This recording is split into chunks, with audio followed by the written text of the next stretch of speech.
What's going on, everyone? You're listening to the Asian MMA podcast, where we talk about everything and anything going on in the world of Asian MMA. This episode is brought to you by unexpected lengthy layoffs.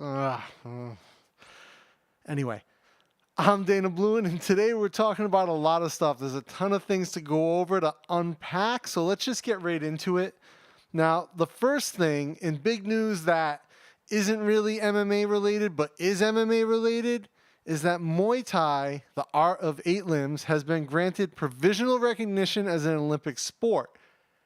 Now, for me, this is both potentially good and bad. In Asian MMA, Muay Thai is a very common base discipline for a lot of fighters. They love to bang, especially here in Thailand. There's a lot of fighters that MMA is their foundation. You know, they get up there and they might be wearing 4-ounce gloves, but you could think you're watching a Muay Thai fight, not an MMA fight. It's just that prevalent. Now, that being said, anyone who has ever seen a single Muay Thai fight knows that it is beautifully violent in a way that the Olympics isn't.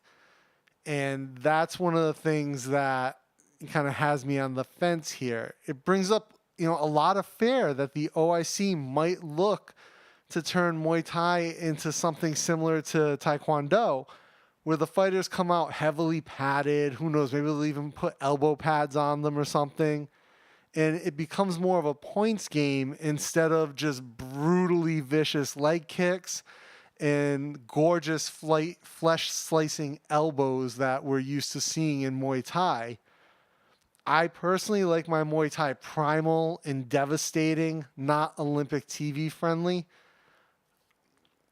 But, it's a provisional acceptance. Again, it's good for Muay Thai. It gives fighters an opportunity to progress up a different avenue, to hone their skills in a system that gives them hopefully support and opportunity.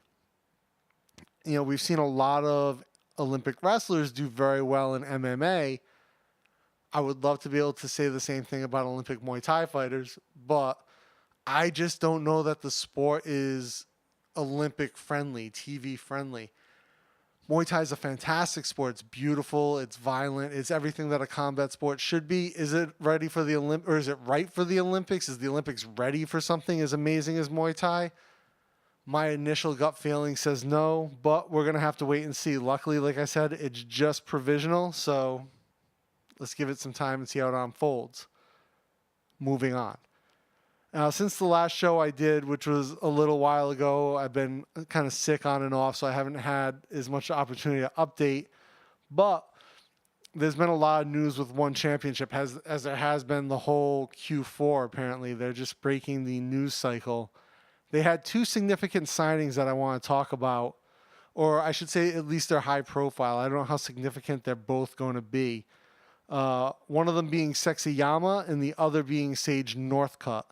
Now, Akiyama makes a lot of sense for one. He's half Japanese, half Korean. Those are 2 markets that I am sure One Championship would love to be the dominant player in.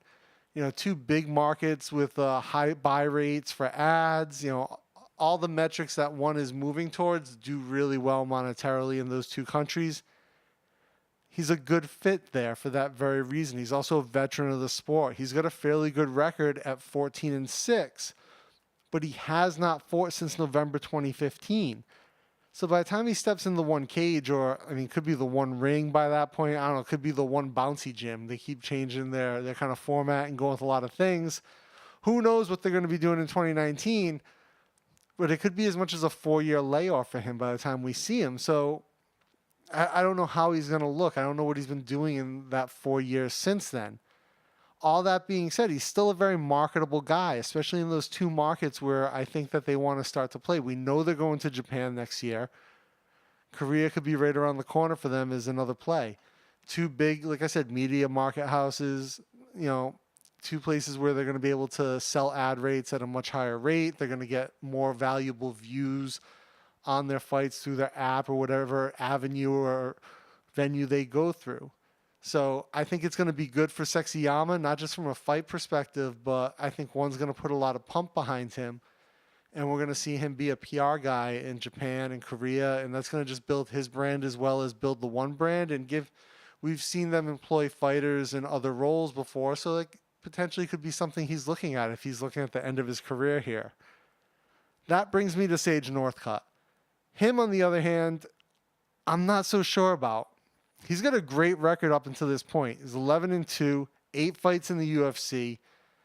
You know, he's done fairly well, and he's been a marketable guy in the UFC. I'm surprised they kind of let him go. He has a look that maybe I think American audiences aren't as hot about, and that kind of, you know, sort of Ken doll look, I think maybe a lot of Americans don't correspond to a fighter.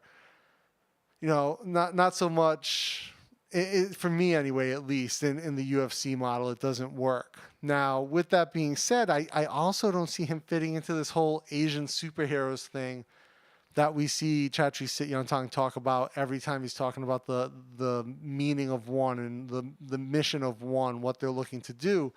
He always talks about we're trying to show the world Asian superheroes. Sage Northcutt is as white bread as they come. I mean, he's a blonde-haired, blue-eyed, pretty boy. He looks like a Ken doll. He's a good fighter, yes, but is he an Asian superhero? No. Now, you talk to me about, you know, DJ or Eddie Alvarez. Neither are they, but I can also see where they get a market in Southeast Asia or in Asia in general.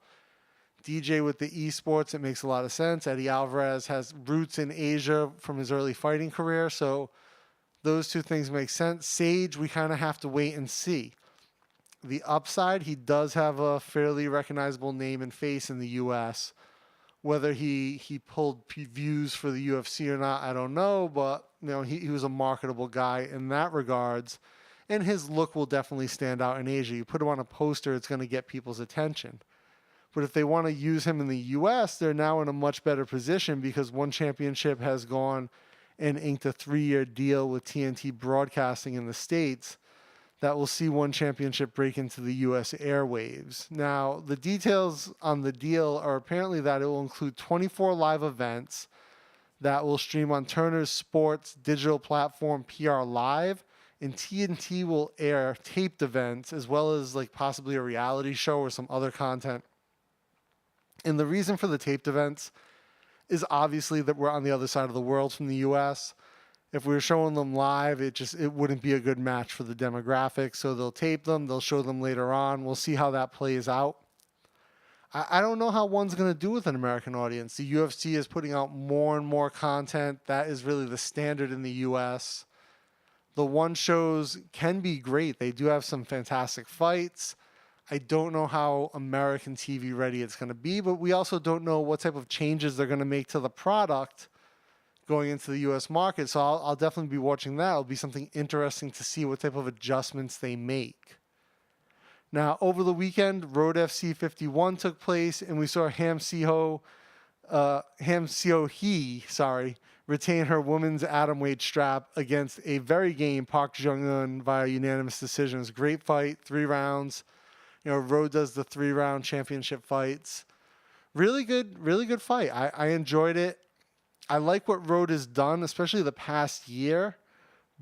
And this is their last event for 2018. But with 2019 right around the corner and so many things at play in the Asian MMA universe, I think Road needs to really step up their game, either with content or marketing or however they're going to do it if they want to really compete on the stage that one is setting. And then we're seeing other things come up, sort of percolate up through the bottom of the pyramid in Asian MMA. I know that the promoter for Full Metal Dojo has got this grand idea for Kumite 3000 Asian prize fighting league that he's working with Fox Sports Asia on. That could potentially be huge. There's some other things in the work, and we have a lot of smaller shows kind of coming up and filling the vacuums that have been left.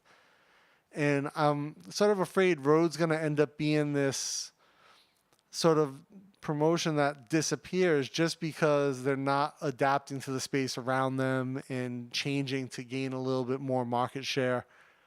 I'll be interested to see what 2019 holds overall.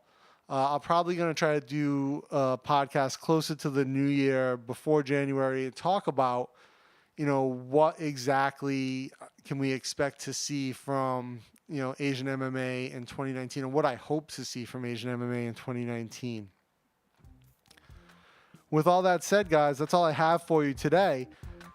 So to stay up to date with all things Asian MMA, be sure to subscribe to the podcast on iTunes, Google Play. We're on Spotify, YouTube, Facebook. All of the links will be in the show notes. Check it out.